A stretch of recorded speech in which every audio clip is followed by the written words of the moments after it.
Agradeço a oportunidade em nome de Jesus.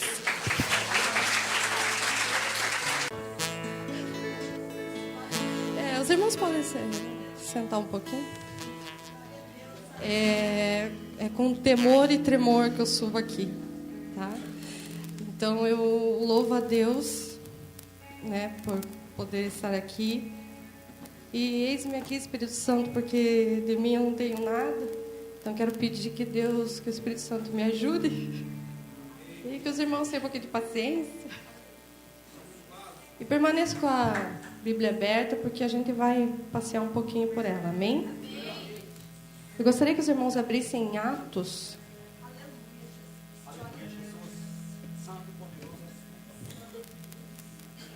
Nove 36.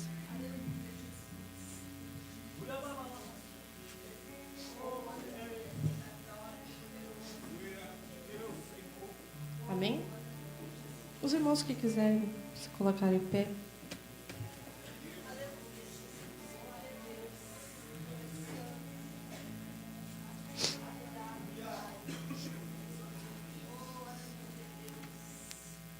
Amém? Havia em Jope uma discípula por nome Tabita, nome esse que traduzido quer dizer Dorcas. Ela era notável pelas obras e esmolas que fazia. Amém? Os irmãos podem sentar. Esse texto, ele é curto, ele fala pouca coisa sobre Dorcas. São 8 versículos apenas, mas destaca que ela era notável. E por que Dorcas era notável? Ela era notável, descreve aqui o versículo que ela era notável. Então, uma palavra, né? Não é uma palavra qualquer, é uma palavra forte para descrever a Dorcas. Ela era notável. E por quê? Pelas boas obras e esmolas que fazia. Dorcas morava numa cidade chamada Jope, e essa cidade era uma cidade costeira. Então, os homens viviam do mar. E muitos não voltavam do trabalho. E por isso havia muitas viúvas e órfãos nessa cidade. E Dorcas, movida, né, pelo amor e pelo temor a Deus, porque ela era uma serva de Deus, a Bíblia descreve ela aqui como discípula. É a única menção que se faz a uma mulher no Novo Testamento, chamando-a de discípula. E o que quer dizer discípulo? É aluno, seguidor, disposto a dar prosseguimento ao trabalho do seu mestre. Então aqui ela estava dando continuidade à obra de Jesus, que ela aprendeu com os discípulos. Então ela fazia o que? Ela costurava túnicas para os órfãos e viúvas. Só que chegou um tempo que ela adoeceu e morreu. E toda aquela cidade se comoveu com isso. Então chamaram Pedro, que estava numa cidade perto chamada Lida, e Pedro veio. E quando ele chegou no cenáculo, aquelas mulheres todas e crianças o cercaram, mostrando as túnicas que ela tinha feito, as obras que ela tinha feito. Então, Pedro pediu que todos saíssem e ele orou. E Dorcas ressuscitou. E ele veio e trouxe ela para fora e apresentou elas. E aquelas mulheres, aquelas pessoas, aquelas crianças fizeram uma festa, porque Dorcas estava de volta. E nós temos feito algo assim para ser notável? Temos feito obras para sermos notáveis? Se a gente partir amanhã, o que a gente vai deixar? Como vão lembrar de nós? É uma pergunta para a gente refletir, né? Ela fazia essas obras por amor.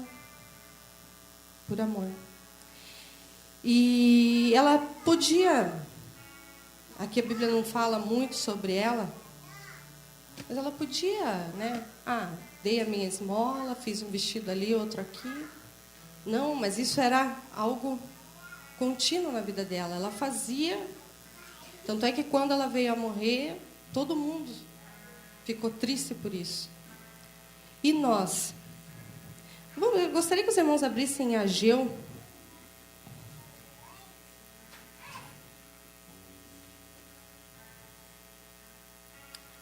Ageu 1:9.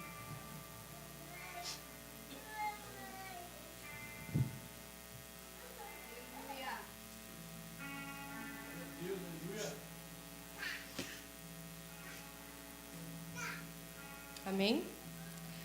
Esperaste-o muito, e eis que veio a ser pouco. E esse pouco, quando o trouxeste para casa, eu com assopro dissipei.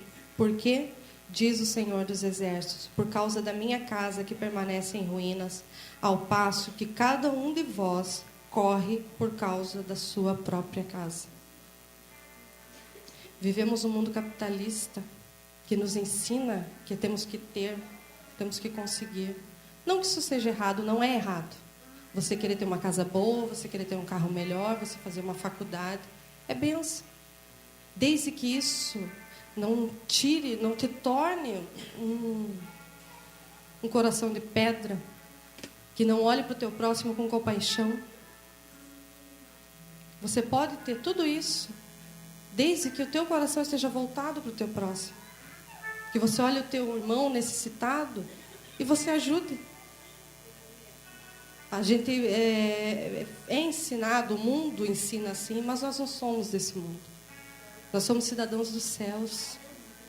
O nosso Mestre Jesus deixou um legado para a gente seguir, né? Deixou um exemplo para a gente seguir.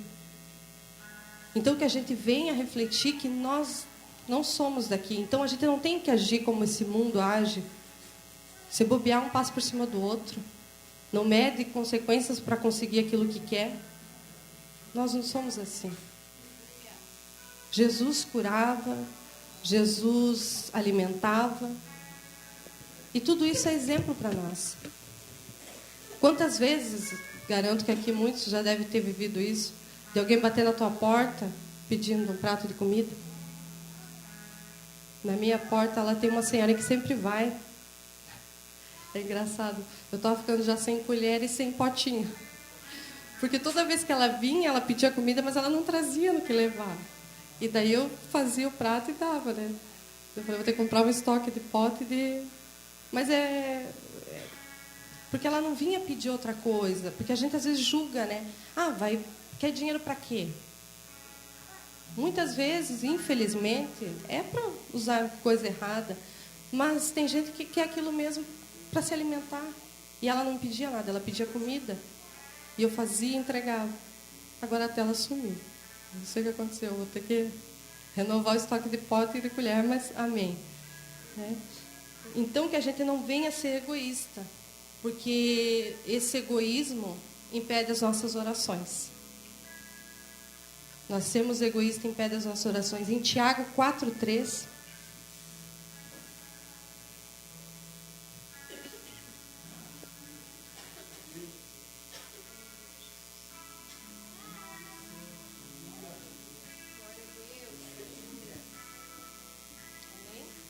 Amém?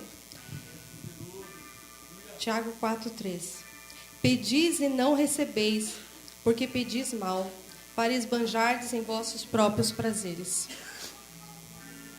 É forte, né? Então a Bíblia fala que as nossas orações não são atendidas por causa disso. Porque muitas vezes eu quero, Senhor, eu quero tanto isso, eu preciso tanto disso. E o que acontece depois? Nem na igreja vem mais, quando recebe aquilo que pediu. Nem na igreja volta mais. É querer o dono da bênção ninguém quer, mas quer receber. Então, o egoísmo, a gente ser egoísta, a gente saber que tem o bem para fazer e não faz, impede as nossas orações.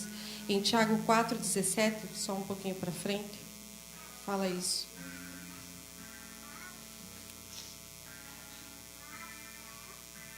Portanto, aquele que sabe que deve fazer o bem e não o faz, nisso está pecando. Você sabe, você conhece a necessidade do seu irmão e você simplesmente vira as costas e sai. Você está pecando. Você está pecando. Não é simplesmente virar as costas e sair. Alguém ajuda ou dá um jeito, se vira. Não, você está pecando. Às vezes tem pessoas próximas, muito próximas, que estão passando necessidades. E a gente muitas vezes vira as costas. Então que a gente venha refletir nisso. A mulher pecadora do vaso de alabastro, quando ela derramou a sua oferta sobre Jesus, ela foi questionada sobre isso. Vamos lá em Marcos.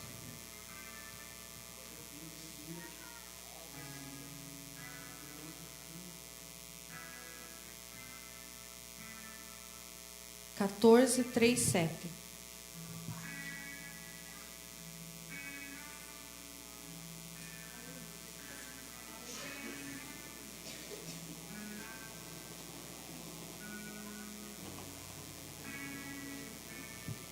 Amém? Estando ele em Betânia, reclinado à mesa em casa de Simão, o leproso, veio uma mulher trazendo um vaso de alabastro com preciosíssimo perfume, de nardo puro. E quebrando o alabastro, derramou o bálsamo sobre a cabeça de Jesus. E indignaram-se alguns entre si e diziam: para que esse desperdício de bálsamo?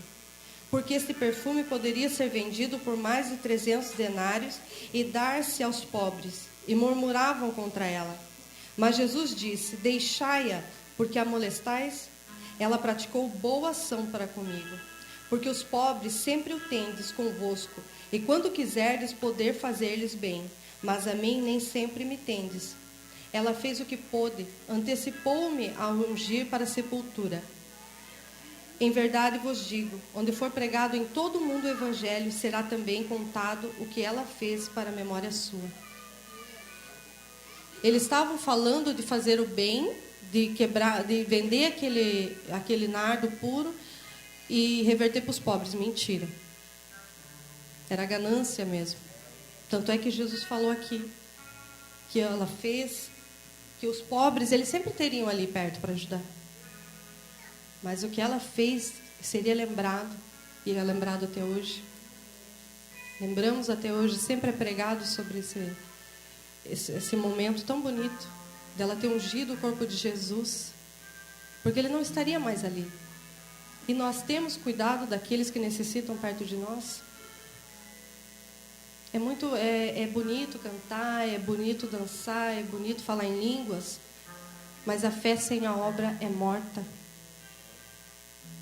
Que adianta eu falar que eu amo a Deus, que eu não vejo, se eu não amo o próximo que está do meu lado, que está necessitando? E às vezes a gente julga, fala assim: mas evangelho é isso. Jesus não ficava só na sinagoga ali com os doutores da lei. Ele ficava com os pobres, moribundos, sujos, leprosos.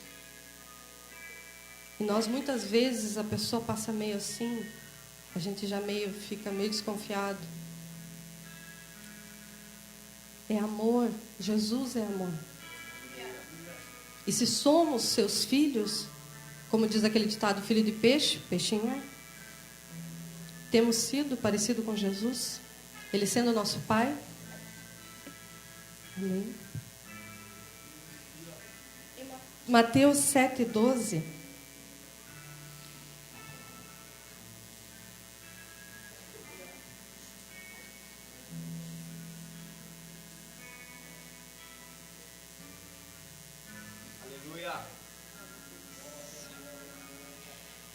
Tudo quanto, pois, quereis que os homens vos façam, assim fazei-o vós também a eles. Até aqui. Eu falo sempre para os dois lá em casa, para o Giovanna e para o Daniel. Mas fulano falou assim, fez assim. Eu falo assim, tá? E daí? Você gostaria que fizesse com você? Não. Então não faça. Se eu quero ser tratada com carinho, eu tenho que tratar o outro com carinho. Se eu quero ser amada, eu tenho que tratar o outro com amor. Se eu quero ser respeitada, eu tenho que respeitar o outro. Muitas vezes exigimos do outro aquilo que não damos, aquilo que não fazemos. Então, que a gente pare para refletir. É uma campanha. Eu meio que estudo, meio pregação, não sei. Mas foi a palavra que Deus colocou no meu coração. Que a gente olhe para o próximo e faça para aquela pessoa aquilo que eu gostaria que fizesse para mim. É fácil. A gente que complica tudo. O evangelho é simples. A gente tenta fazer uma coisa... É fácil. Se cada um pensasse desse jeito, né? Poxa, se eu não quero aquilo, eu não vou fazer também. O mundo seria um pouquinho melhor. Aconteceu uma situação comigo, eu entrei numa loja, peguei calça para experimentar. Quando eu fui entrar no provador, tinha uma carteira em cima do banquinho. E eu voltei e falei para a moça que fica ali cuidando, né? Eu falei, tem alguém usando esse provador? Ela falou, não. Eu falei, deixaram uma carteira aqui. Ela me olhou com o olho desse tamanho. Aí eu falei... Eu peguei a carteira e entreguei na mão dela. Ela falou, você vou chamar o dono da loja. Eu falei, anuncia, porque talvez a pessoa esteja dentro da loja. Aí demorou um pouquinho, eu estava no provador, escutei chamarem a dona da carteira. Aí terminei de experimentar o que eu tinha que experimentar, fui para o caixa. Estava um monte de gente lá, parecia uma coisa do outro mundo. Aí a moça apareceu para pegar a carteira dela, ela falou, nossa, ainda existe gente assim? É simples, não é meu. E se eu fosse a minha carteira, eu gostaria que me devolvesse? Mas o mundo aí fora ensina que você tem que ter vantagem. Que o mundo é dos espertos, mas o céu é dos escolhidos. Então que a gente aprenda que aquilo que a gente quer para nós, a gente faz para o outro. Se me ofende e me machuca, eu não vou fazer para o outro. Amém? E para concluir, irmãos, que a pastora estava me ajudando, aí eu estava conversando com ela, que a primeira semana da campanha, oração. A segunda semana da campanha foi jejum. E oração e jejum relacionamento, nos aproxima de Deus, cria um relacionamento entre nós e Deus. Fazer o bem é resultado desse relacionamento. Não tem como eu andar com Jesus, eu ter intimidade com Deus e olhar para o meu próximo com indiferença. Não tem como. Não existe. Como a pastora falou no domingo, o óleo saindo das orlas, que vai deixando marcas. Fazer o bem é uma dessas marcas. Fazer o bem atrai. Não que atrai, porque a gente já está naquele processo de intimidade com Deus, mas acaba se tornando normal fazer. Que não seja só essa semana, eu vou fazer o bem essa semana. Que isso seja o resultado da sua convivência, da sua intimidade com Deus. Amém? E como eu tenho muito temor em falar, e eu tenho temor nessa palavra, na lei da semeadura, que tudo que plantamos vamos colher. É inevitável. Você planta morango, você vai colher morango. Você planta limão, você vai colher limão. Só que tem gente plantando limão e querendo colher maçã. E não tem como. E se a gente for analisar a semeadura, você pega uma sementinha apenas para plantar. Ela cresce. E quantos frutos elas dão? E quantas sementes saem de cada fruto? Tanto para o bem quanto para o mal. Tanto coisa boa que você faz, você vai colher o bem.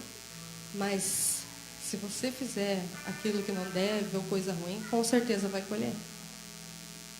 É inevitável. Eu tenho muito temor. Eu sempre falo assim, é colheita. Aí tem gente colhendo. Ai, Deus se plantou. Nós temos a opção de escolher sementes. Que sejamos sábios no escolher. Cuidado naquilo que a gente está plantando. da nossa casa, com a nossa família, com os nossos filhos. Quantas vezes a gente vê assim, ó, é triste falar assim, mas infelizmente aconteceu muito próximo de nós. Uma senhora acabou indo parar no asilo, aí a nora foi lá, pegou, porque estava interessada na pensão, e ela acabou falecendo.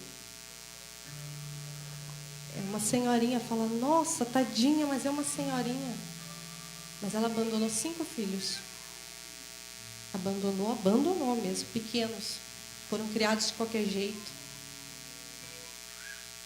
Como que esse filho ia amar ela na velhice? Infelizmente é assim.